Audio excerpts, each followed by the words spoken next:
यहाँ पर इसने सबसे ज़्यादा एप्रॉन सेल किया है 54%, उसके बाद हीटर, उसके बाद यहाँ पर लाइटर और गैस स्टोव, और यहाँ पर आप इसकी क्वांटिटी देख सकते हैं 9186। इसके बाद यहाँ पर जो हमने फिल्टर लगाया है इसे रिमूव करने के लिए हम यहाँ पर क्लिक करेंगे और यहाँ पर भी क्लिक करेंगे तो जो हमारा फिल्टर है ये रिमूव हो जाएगा और जो हमें पूरा डेटा है सभी पार्टियों का, सभी सेल्समैन का, सभी आइटम का, पूरे पीरियड का डेटा आपको यहाँ पर दिखाई देगा। इसके बाद मान लीजिए आपको यहाँ पर पीरियड चेंज करना है, आप किसी पर्टिकुलर पीरियड का डेटा देखना चाहते हैं तो उसके लिए आपको क्या करना है, आपको यहाँ पर एक स्क्रॉल बार मिल जाता है, आप इसकी मदद से अपने पीरियड को देख सकते हैं यहाँ पर। और यहाँ पर आप देख सकते हैं मंथ आपको दिखाई दे रहा है। जैसे कि मुझे अप्रैल मंथ का देखना है तो मैं यहाँ अप्रैल पर क्लिक करूँगा तो यहाँ पर जो हमारा अप्रैल का डेटा होगा वो यहाँ पर आ जाएगा, अप्रैल 2019। और अगर हमें यहाँ जून 2019 का देखना है तो हम यहाँ पर क्लिक करेंगे तो यहाँ पर अभी आपके सामने जो डेटा है ये जून 2019 का है। ठीक इसी तरह आप अगर 2020 का देखना चाहते हैं तो यहाँ पर 2020 शुरू हो चुका है। हम यहाँ जनवरी पर क्लिक करेंगे तो जनवरी 2020 आपको यहाँ पर लिखा हुआ मिल जाएगा और ये जनवरी 2020 का डेटा आपको यहाँ पर दिखाई दे रहा है। तो कुछ इस तरीके से आप यहाँ पर पीरियड को बड़ी आसानी से चेंज कर सकते हैं। अब यहाँ पर जो पीरियड आ रहा है वो मंथ वाइज आ रहा है। मान लीजिए आपको क्वार्टर वाइज या ईयर वाइज अपने डेटा को देखना है तो इसके लिए आपको क्या करना है, आपको यहाँ पर जो मंथ दिखाई दे रहा है इस पर आपको क्लिक करना है। इसके बाद अगर आप यहाँ डेज में, क्वार्टर्स में या ईयर्स में अपने डेटा को देखना चाहते हैं तो आप यहाँ से कोई सा भी पीरियड चूज कर सकते हैं। जैसे कि मुझे ईयर्स में देखना है तो मैंने ईयर्स पर क्लिक किया। इसके बाद आपको यहाँ पर 2019 और यहाँ पर 2020 लिखा हुआ मिल जाएगा। तो अगर आपको 2019 में आपने कितनी सेल की उसे देखना है तो आप यहाँ पर क्लिक करेंगे तो आपने 2019 में जो भी सेल की होगी उसकी रिपोर्ट यहाँ पर आपके सामने आ जाएगी। ये डेटा आपका जनवरी 2019 से लेकर दिसंबर 2019 तक दिखाई दे रहा है। ठीक इसी तरह अगर आपको ये देखना है कि 2020 में हमने कितना सेल किया, किस हिसाब से किया, तो उसके लिए आप यहाँ 2020 पर क्लिक करेंगे तो यहाँ पर आपके सामने 2020 का जो डेटा है वो रिफ्लेक्ट होने लगेगा। आप टाइमलाइन से भी फिल्टर को रिमूव कर सकते हैं। आप जैसे यहाँ पर क्लिक करेंगे तो यहाँ पर आपके सामने पूरे पीरियड का डेटा आ जाएगा। दोस्तों, स्लाइसर और टाइमलाइन की मदद से हम अपनी पिवट टेबल और पिवट चार्ट को बड़ी आसानी से फिल्टर कर सकते हैं। लेकिन फिल्टर करते समय आपको एक बात का खास ध्यान रखना है। अगर आप यहाँ पर मैनुअली डेटा फिल्टर करना चाहते हैं, जैसे कि मान लीजिए मैं यहाँ आइटम नेम वाले स्लाइसर पर आता हूँ, मैं यहाँ पर एप्रॉन, गैस स्टोव और हीटर, इन तीनों आइटम का डेटा यहाँ पर फेच आउट करके लाना चाहता हूँ। तो अभी आपको क्या करना है, अगर आप डायरेक्टली इन तीनों आइटम का सिलेक्शन करेंगे, जैसे कि मैं आपको दिखाता हूँ, मैं यहाँ पर कंट्रोल बटन दबा के रखता हूँ, एप्रॉन पर क्लिक किया, गैस स्टोव पर क्लिक किया, हीटर पर क्लिक किया, कंट्रोल बटन छोड़ दिया, तो यहाँ पर आप लोग देखेंगे आपको लाइटर और होस पाइप का जो डेटा है वो दिखाई दे रहा है और ये आपको सभी चार्ट में दिखाई देगा। लेकिन अभी हमने सिलेक्शन किसका किया था, एप्रॉन का, गैस स्टोव का, हीटर का। तो यहाँ पर हमने गलती क्या की है इसे भी आप समझ लीजिए। तो यहाँ पर जो दो आइटम है ये हाईलाइट हो रहे हैं, होस पाइप और लाइटर, और यहाँ पर ये जो तीन आइटम है ये तीनों आइटम हाईलाइट नहीं हो रहे हैं। तो जो भी आइटम यहाँ पर हाईलाइट होता आपको दिखाई देगा वही आइटम की रिपोर्ट आपको यहाँ पर भी दिखाई देगी। अगर आप अपनी पिवट टेबल ओपन करेंगे तो यहाँ पर भी आपको होस पाइप और लाइटर का डेटा दिखाई देगा। और यहाँ पर इस साइड जो आपको सेल दिखाई दे रही है ये सिर्फ होस पाइप और लाइटर आइटम की सेल है, और यहाँ पर जो सेल्समैन की सेल आपको दिखाई दे रही है ये सिर्फ होस पाइप और लाइटर की सेल है। तो यहाँ पर जो हमारी पिवट टेबल है और पिवट चार्ट है वो एक दूसरे से लिंक है, और यहाँ पर जो भी डेटा फिल्टर होकर आएगा वो डेटा हमारा दोनों जगह चेंज होगा, पिवट टेबल में भी और हमारी पिवट चार्ट में भी। अब हम आते हैं अपनी इस गलती पे। तो यहाँ से मैं फिल्टर को रिमूव करता हूँ। तो दोस्तों, जब मुझे यहाँ पर कस्टम फिल्टर लगाना था तो डायरेक्टली मैंने यहाँ पर अपने कीबोर्ड से कंट्रोल बटन दबा लिया था और यहाँ पर मैंने अपने तीनों आइटम का सिलेक्शन कर लिया था, जिसकी वजह से यहाँ पर ये तीनों आइटम अनसिलेक्ट हो गए और यहाँ पर ये जो दोनों आइटम थे ये सिलेक्ट हो गए। तो अगर आप यहाँ पर कस्टम फिल्टर लगाना चाहते हैं तो आपको डायरेक्टली कंट्रोल बटन दबाना नहीं है। आपको सबसे पहले यहाँ पर फिल्टर रिमूव कर लेते हैं। आपको किसी एक आइटम का सिलेक्शन करना है। इसके बाद आप अपने कीबोर्ड से कंट्रोल बटन दबा के रखेंगे और जिस भी आइटम की रिपोर्ट आपको चाहिए आप उस आइटम पर क्लिक करेंगे। तो यहाँ पर मैंने इन तीनों आइटम का सिलेक्शन किया, एप्रॉन, हीटर, होस पाइप। कंट्रोल बटन छोड़ेंगे तो यहाँ पर इन तीनों आइटम की रिपोर्ट यहाँ पर जनरेट हो जाएगी। होस पाइप, एप्रॉन, हीटर, होस पाइप, एप्रॉन, हीटर, और यही आइटम की हमें यहाँ पर रिपोर्ट शो हो रही है। अगर आप पीओट टेबल में जाएंगे तो यहाँ पर भी आपको यही 3 आइटम देखने को मिलेंगे और यहाँ पर जो हमारी पीओट टेबल की रिपोर्ट थी ये भी चेंज हो चुकी है। तो कुछ इस तरह आप MS एक्सेल में MIS रिपोर्ट और डायनेमिक डैशबोर्ड क्रिएट कर सकते हैं बड़ी ही आसानी से। दोस्तों, इस पार्ट में मैं आप सभी को बताने वाला हूं कि किस तरह हम स्लाइसर फंक्शन में एक सर्च बॉक्स इंसर्ट कर सकते हैं ताकि जो भी हमें डेटा फिल्टर करके लाना है वो हम बड़ी आसानी से फिल्टर कर सकें। तो एक्सेल में स्लाइसर फंक्शन आपको MS ऑफिस के 2013, 2016 और 2019 के वर्जन में मिलता है और ये फिल्टर की तरह ही काम करता है, लेकिन ये फिल्टर से लाख गुना बेटर है। तो यहाँ पर मैं आपको एक बार इसका डेमो दिखा देता हूँ। तो हम चलते हैं शीट 1 में जहाँ पर हमारे पास मेन डेटा है। तो ये हमारा मेन डेटा है और इसमें हमने करीब 65 बिल लिए हैं सेल के। और इसके बाद शीट 2 में हमने इस डेटा का पीओट टेबल बनाया है और इस पीओट टेबल के बेस पर ही हमने यहाँ पर एक स्लाइसर इंसर्ट किया है। इसके बाद यहाँ पर हम ये देख लेते हैं कि स्लाइसर फंक्शन यहाँ पर किस तरह काम करता है।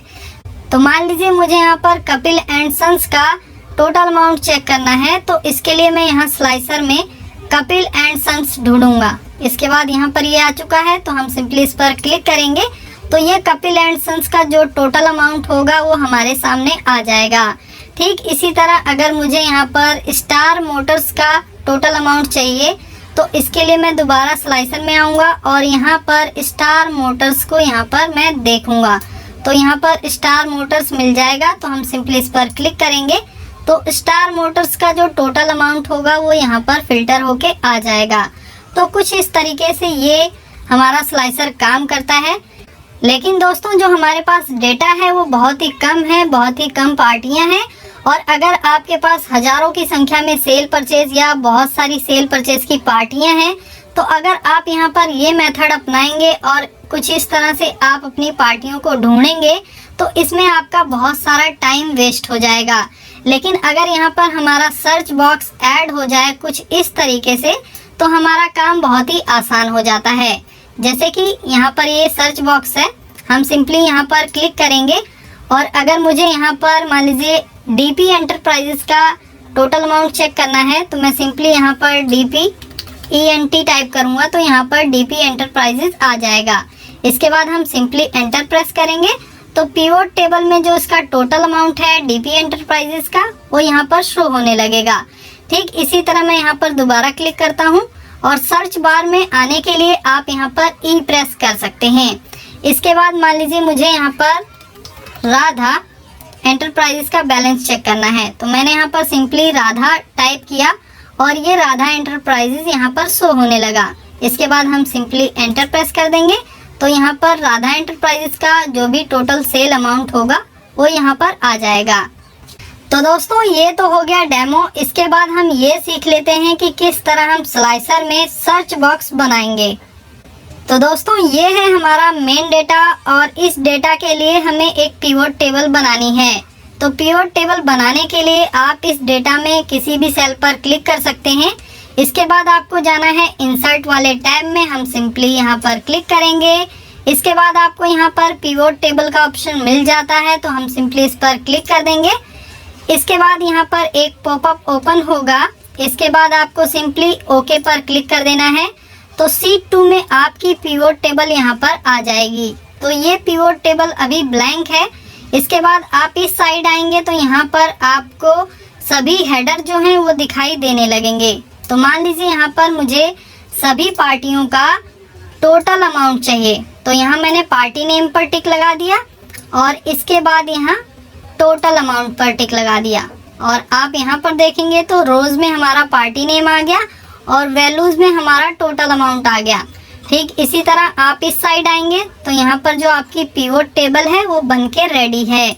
इसके बाद दोस्तों हम यहाँ पर इस पूरी पिवोट टेबल में बॉर्डर सेट कर देते हैं ताकि जो हमारा डेटा है वो हमें क्लियरली नजर आए। ओके, तो बॉर्डर सेट करने के लिए होम टैब में जाना है। इसके बाद यहाँ पर हम क्लिक करेंगे और ऑल बॉर्डर पर क्लिक कर देंगे। तो यहाँ पर अभी हमें पूरा डेटा जो है वो क्लियरली नजर आ रहा है। इसके बाद इस पिवोट टेबल के लिए हमें एक स्लाइसर इंसर्ट करना है। तो इसके लिए हम इस पिवोट टेबल में कहीं पर भी क्लिक करेंगे। इसके बाद हम जाएंगे इंसर्ट वाले टैब में, यहाँ पर क्लिक करेंगे।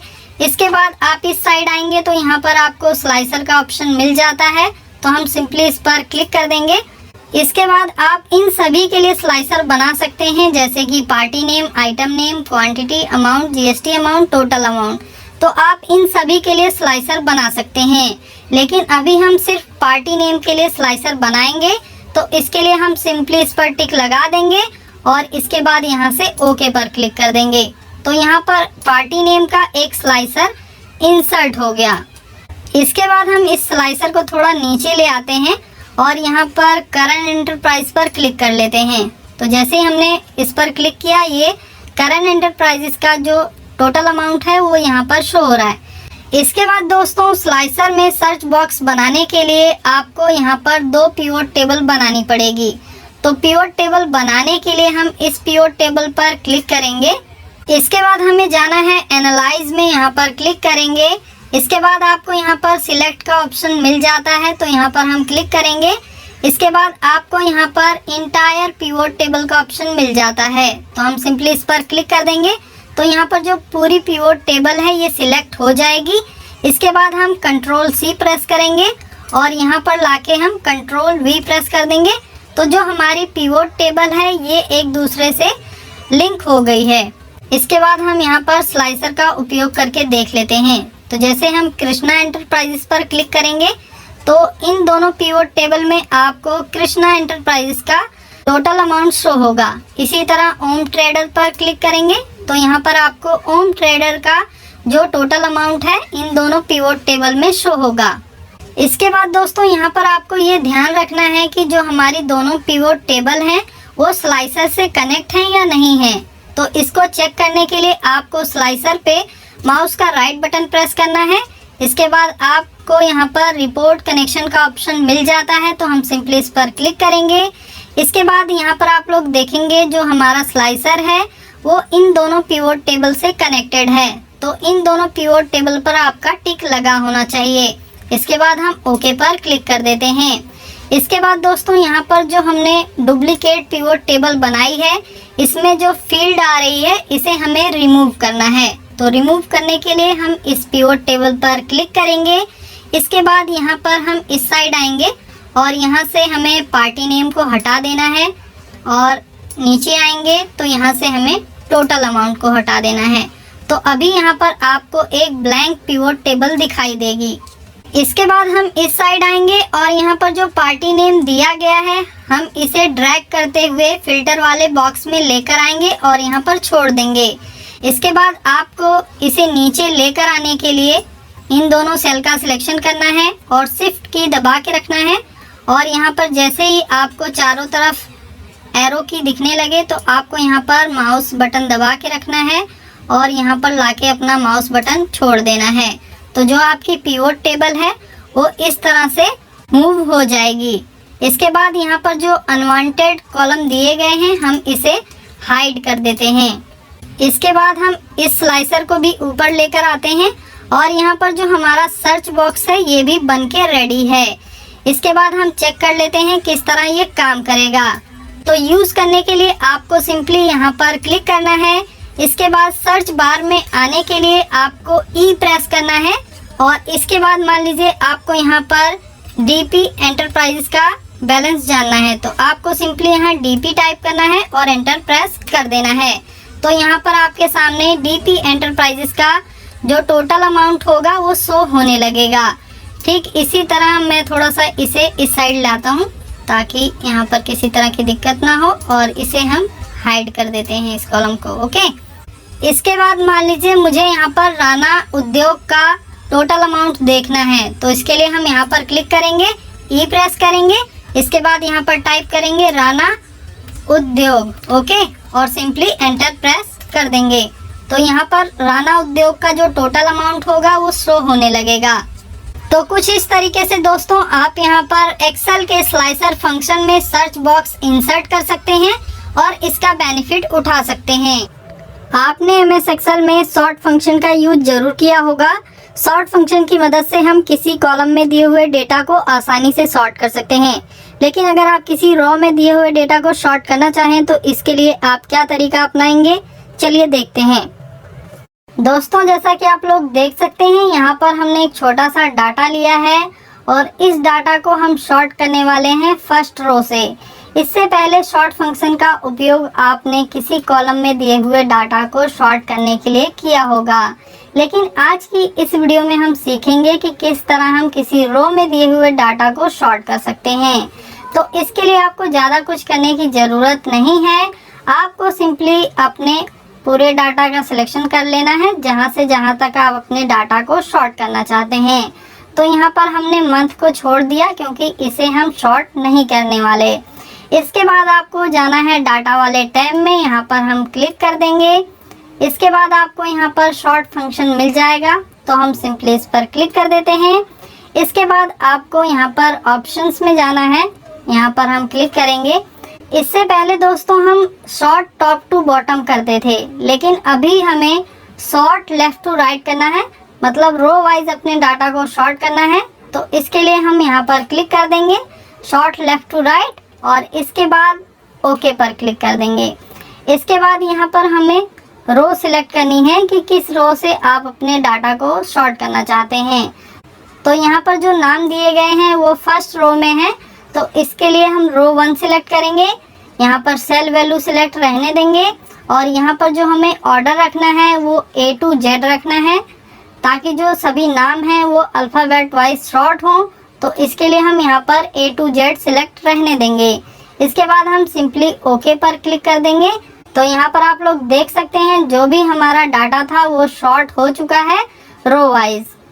तो दोस्तों यहाँ पर जो नाम दिए गए थे इन सभी को हमने अल्फ़ाबेट वाइज शॉर्ट किया है, लेकिन अगर हमें स्मॉलेस्ट टू लार्जेस्ट वैल्यू यहाँ पर किसी मंथ की चाहिए तो इसके लिए भी आप शॉर्ट फंक्शन का उपयोग कर सकते हैं। जैसे कि यहाँ पर फरवरी मंथ है, इसकी हम स्मॉलेस्ट वैल्यू पहले लेकर आएंगे और जो लार्जेस्ट वैल्यू है वो बाद में लेकर आएंगे। तो इसके लिए आपको जाना है डाटा वाले टैब में। इसके बाद आपको शॉर्ट फंक्शन मिल जाएगा, यहाँ पर हम क्लिक करेंगे। इसके बाद ऑप्शंस में जाना है, यहाँ पर हमें short left to right select करना है, ओके पर क्लिक करना है। अभी यहाँ पर हमें रो सिलेक्ट करनी है कि कौन सी रो नंबर में हमारा कॉलम है। तो यहाँ पर हम फरवरी मंथ का जो डाटा है उसे शॉर्ट करना चाहते हैं, तो इसके लिए यहाँ पर हम रो नंबर 3 सिलेक्ट करेंगे, ओके। इसके बाद यहाँ पर हम सेल वैल्यू लेंगे और यहाँ पर ऑर्डर में हम स्मॉलेस्ट टू लार्जेस्ट रखेंगे, मतलब जो छोटी संख्या है वो पहले आए और जो बड़ी संख्या है वो बाद में आए। यहाँ पर आप लार्जेस्ट टू स्मॉलेस्ट भी रख सकते हैं अगर आपको बड़ी वैल्यू पहले दिखानी है और छोटी वैल्यू बाद में दिखानी है तो। लेकिन यहाँ पर हम स्मॉलेस्ट टू लार्जेस्ट सेलेक्ट करेंगे और ओके पर क्लिक कर देंगे। तो यहाँ पर आप लोग देख सकते हैं जो हमारा डाटा था वो वैल्यू वाइज यहाँ पर शॉर्ट हो चुका है, मतलब जो छोटी संख्या थी वो यहाँ पर पहले आ रही है और जो बड़ी संख्या थी वो बाद में आ रही है। तो कुछ इस तरह दोस्तों आप किसी रो में दिए हुए डाटा को सॉर्ट कर सकते हैं सॉर्ट फंक्शन का उपयोग करके। दोस्तों मान लीजिए आपने MS Excel, MS Word, PowerPoint, MS Access या एमएस ऑफिस के अदर किसी प्रोग्राम में घंटों की मेहनत के बाद किसी तरह का डेटा तैयार किया है और आपके सिस्टम में बहुत सारी फाइलें ओपन हैं। आप उन सभी फाइलों को क्लोज करने के चक्कर में अपनी उस एमएस ऑफिस की भी फाइल को क्लोज कर देते हैं जिसे आपने घंटों की मेहनत के बाद तैयार किया था। और यहाँ पर ध्यान देने वाली बात ये है कि आपने उस फाइल को, उस डेटा को सेव नहीं किया था। तो अब क्या होगा? अगर आपको यहाँ पर तरीका नहीं पता तो आपको दोबारा उस डेटा को तैयार करना होगा जिसे आपने घंटों की मेहनत के बाद तैयार किया था। तो इस वीडियो में, इस पार्ट में मैं आप सभी को बताऊंगा कि किस तरह आप एमएस ऑफिस की किसी भी फाइल को इजीली रिकवर कर सकते हैं जो कि आपने सेव नहीं किया था। दोस्तों यहाँ पर मैं आपको दो तरीके बताने वाला हूँ किसी भी MS ऑफिस की फाइल को रिकवर करने के लिए। तो सबसे पहला तरीका हम देख लेते हैं। तो यहाँ पर हमने एक्सेल में एक छोटा सा डाटा बनाया है और इसके बाद यहाँ पर इस फाइल का नाम है book1 और इसको हम यहाँ से कर देते हैं बंद और यहाँ हम डोंट सेव पर क्लिक कर देंगे। ओके, इसके बाद अभी हम इसे रिकवर करके देख लेते हैं। तो रिकवर करने के लिए आपको एक एक्सेल की वर्कबुक ओपन करनी है। इसके बाद यहाँ से हम ब्लैंक वर्कबुक सिलेक्ट कर लेते हैं। इसके बाद आपको जाना है फाइल वाले टैब में, यहाँ पर क्लिक करिए। इसके बाद आप इधर देखेंगे तो आपको मैनेज वर्कबुक का ऑप्शन मिल जाएगा, तो हम सिंपली इस पर क्लिक कर देते हैं। इसके बाद आपको यहाँ पर रिकवर अनसेव्ड वर्कबुक का ऑप्शन मिल जाएगा, तो हम सिंपली इस पर क्लिक कर देंगे। बाकी MS ऑफिस 2007 या 2010 में ये ऑप्शन आपको बाहर भी यहाँ पर कहीं दिखाई दे सकता है। तो फिलहाल मैं यूज़ कर रहा हूँ MS ऑफिस 2019। 2016 में भी सेम मेथड आपको यहाँ पर अपनाना है। इसके बाद हम सिंपली इस पर क्लिक कर देंगे और यहाँ पर जो भी हमारी अनसेव्ड फाइल होंगी वो सभी यहाँ पर आ जाएंगी। तो यहाँ पर जो हमारी अनसेव्ड फाइल थी book1 के नाम से वो यहाँ पर आ चुकी है। तो इसे रिकवर करने के लिए हम सिंपली इस पर क्लिक करेंगे और यहाँ ओपन पर क्लिक कर देंगे। तो जो हमारी अनसेव्ड फाइल होगी वो यहाँ पर आ जाएगी। इसके बाद दोस्तों हम सिंपली सेव एज पर क्लिक करके इस फाइल को सेव कर लेंगे जहाँ पर भी हमें इसे सेव करना है। तो यहाँ मैंने डेस्कटॉप पे इस फाइल को सेव कर लिया। इसके बाद हम इस फाइल को ओपन करके यहाँ से देख लेते हैं। तो यहाँ पर ये हमारी फाइल आ चुकी है book1 के नाम से। ओके, तो कुछ इस तरह आप किसी भी MS ऑफिस की फाइल को रिकवर कर सकते हैं इस मेथड को अपना के। इसके बाद दोस्तों अभी जो मेथड मैं आपको बताने वाला हूँ इसे आपको केयरफुली देखना है। तो जैसा कि आप लोग देख सकते हैं MS वर्ड में हमने एक छोटी सी टेबल बनाई है और यहाँ पर इस फाइल को हम सेव नहीं करेंगे। हम यहाँ से सिंपली इसे क्लोज कर देते हैं। यहाँ पर डोंट सेव पर क्लिक करेंगे और उस फाइल को हम रिकवर करके देखेंगे। तो रिकवर करने के लिए हमें दोबारा से अपना MS वर्ड ओपन करना है। यहाँ पर हम एक ब्लैंक डॉक्यूमेंट ओपन कर लेते हैं। इसके बाद दोस्तों यहाँ पर आपको जाना है फाइल वाले टैब में, यहाँ पर क्लिक करिए। इसके बाद जो ऑप्शन आपने एक्सेल में देखा था मैनेज डॉक्यूमेंट का, जहाँ से आप फाइल को रिकवर कर सकते थे, वो ऑप्शन आपको MS वर्ड और पावर पॉइंट में भी मिल जाएगा। तो यहाँ से भी आप अपनी अनसेव्ड फाइल को रिकवर कर सकते हैं सिंपली फाइल को सिलेक्ट करके और ओपन पर क्लिक करके। तो फिलहाल हम यहाँ पर अपना दूसरा मेथड अपना रहे हैं। तो इसके लिए हम जाएंगे फाइल वाले टैब में, यहाँ पर हम क्लिक करेंगे। इसके बाद आप नीचे आएंगे तो आपको ऑप्शंस का एक बटन मिल जाएगा, तो हम सिंपली इस पर क्लिक कर देते हैं। इसके बाद आपको यहाँ पर सेव का ऑप्शन मिलेगा, तो इस पर क्लिक करिए। इसके बाद अभी जो सेटिंग्स मैं आपको बताने वाला हूँ इसे आपको केयरफुली देखना है और MS Word, PowerPoint, Excel सभी में अप्लाई कर देना है। तो यहाँ पर सबसे पहला ऑप्शन दिया गया है save auto recover information every 1 minute. तो यहाँ पर आपको जो टाइमिंग रखना है वो 1 मिनट रखना है। अगर आप यहाँ पर 10 या 20 मिनट मेंशन कर देते हैं तो 10 या 20 मिनट के अंदर आपने जो भी वर्किंग की होगी वो यहाँ पर सेव नहीं होगी। तो इसके लिए हम यहाँ पर 1 मिनट सेव करके रखेंगे। इसके बाद आपका इस पर भी टिक लगा होना चाहिए keep the last auto recovered version if I close without saving. Okay, तो इन दोनों पर आपका टिक लगा होना चाहिए। इसके बाद यहाँ पर एक लोकेशन दी गई है ऑटो रिकवर फाइल लोकेशन। तो यहाँ पर जो हमारा पाथ है इसे हमें यूज़ नहीं करना, इसे हमें मॉडिफाई करना है। तो मॉडिफाई हम ऐप डाटा के आगे से करेंगे। तो यहाँ पर रोमिंग और माइक्रोसॉफ्ट वर्ड ये सब हम डिलीट कर देंगे और यहाँ पर हम मेंशन करेंगे लोकल बैकस्लैश लगाएंगे, माइक्रोसॉफ्ट बैकस्लैश लगाएंगे, office backslash unsaved files backslash. Okay, तो यहाँ पर जो हमने पाथ मेंशन किया है इस पाथ को हमें कॉपी कर लेना है। तो इसके लिए हम control A control C press करेंगे। ओके, तो यहाँ पर ये हमारा पाथ कॉपी हो चुका है। इसके बाद इस पर हम ओके पर क्लिक कर देंगे। तो जो भी हमारी सेटिंग्स थी वो सेव हो चुकी हैं। इसके बाद हम अपनी पावर पॉइंट और एक्सेल की भी फाइल ओपन कर लेते हैं, जहां पर हम ये सेटिंग कर लेते हैं।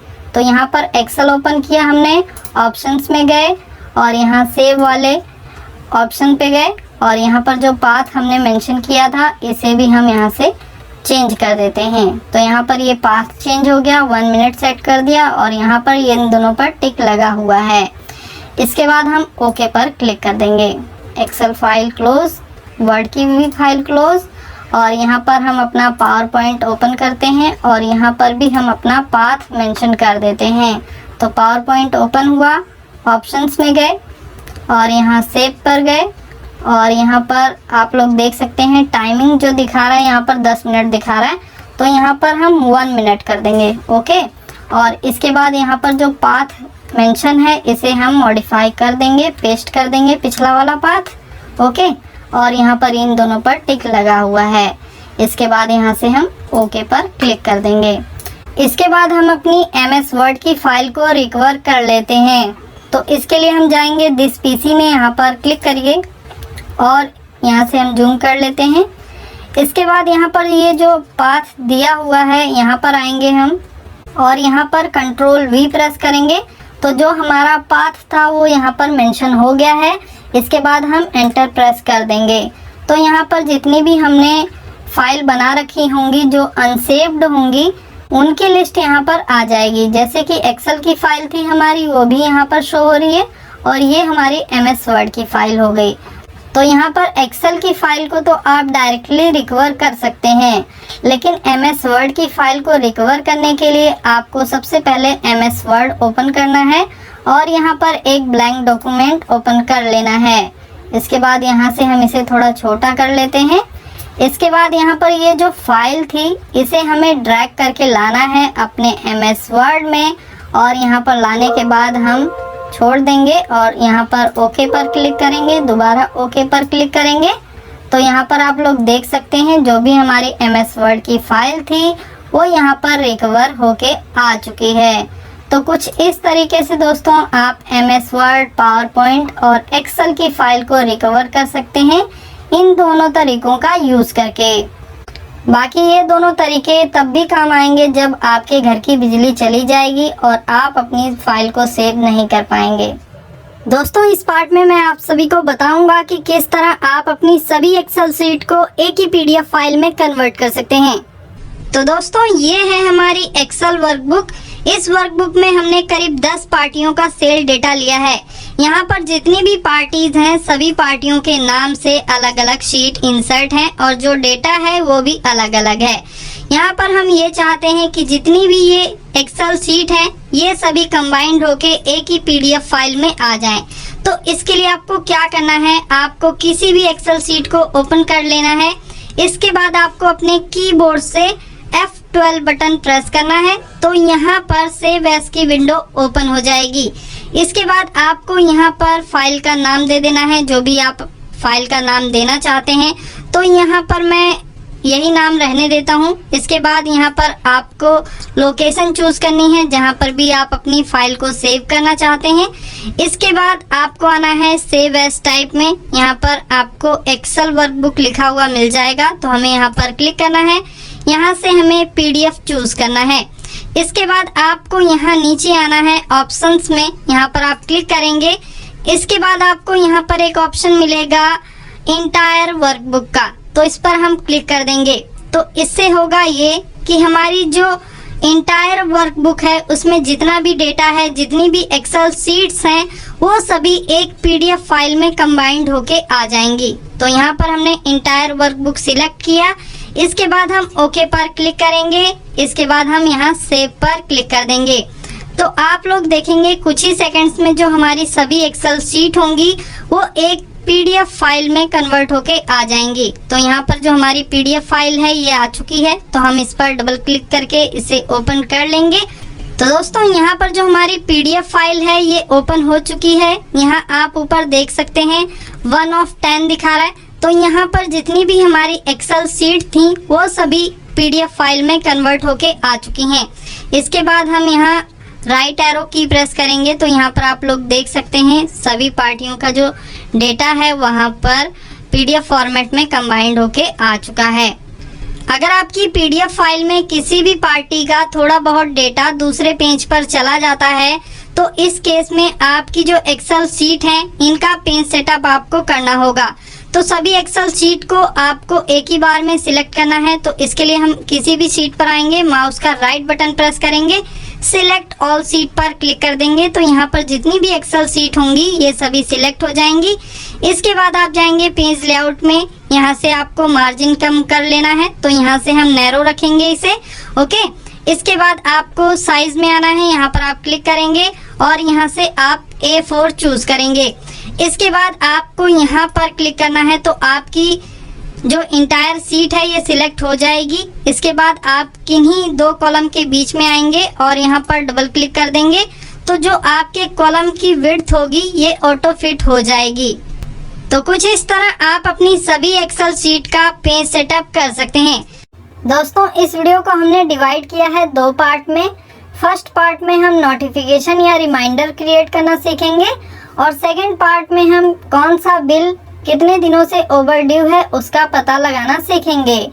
तो सबसे पहले हम नोटिफिकेशन या रिमाइंडर क्रिएट करना सीख लेते हैं।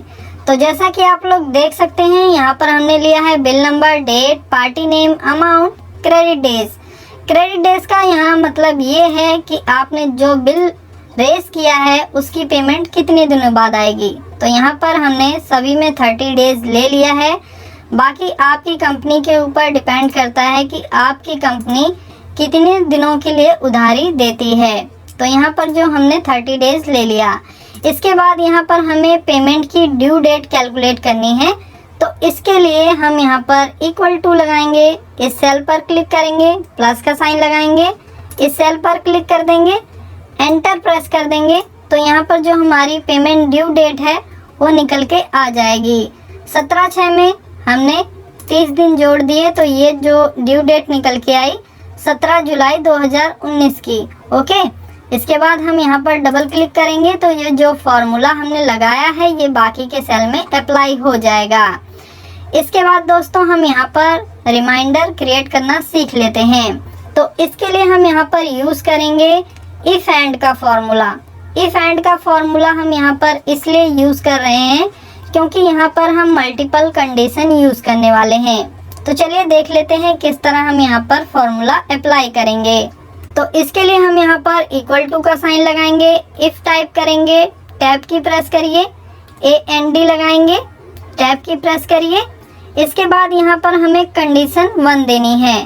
तो इसके लिए हम इस सेल का सिलेक्शन करेंगे, ग्रेटर देन का साइन लगाएंगे, इक्वल टू लगाएंगे, यहाँ पर टुडे हम टाइप करेंगे और इसके बाद ब्रैकेट ओपन, ब्रैकेट क्लोज। तो टुडे एक फॉर्मूला है और इस फॉर्मूले की मदद से हम करंट की डेट को निकाल सकते हैं। तो यहाँ पर पहली कंडीशन हमारी ये हो गई कि ये जो पेमेंट ड्यू डेट है वो आज की डेट के बराबर हो या उससे ज़्यादा हो। इसके बाद हम यहाँ पर अपनी दूसरी कंडीशन दे देते हैं। तो इसके लिए हम यहाँ पर कोमा लगाएंगे और इसके बाद इस सेल पर क्लिक करेंगे। तो यहाँ पर हमने ग्रेटर देन का साइन लगाया था तो अभी हमें यहाँ पर लेस देन का साइन लगाना है, इक्वल टू लगाना है और इसके बाद यहाँ पर हम टाइप करेंगे today, bracket open, bracket close.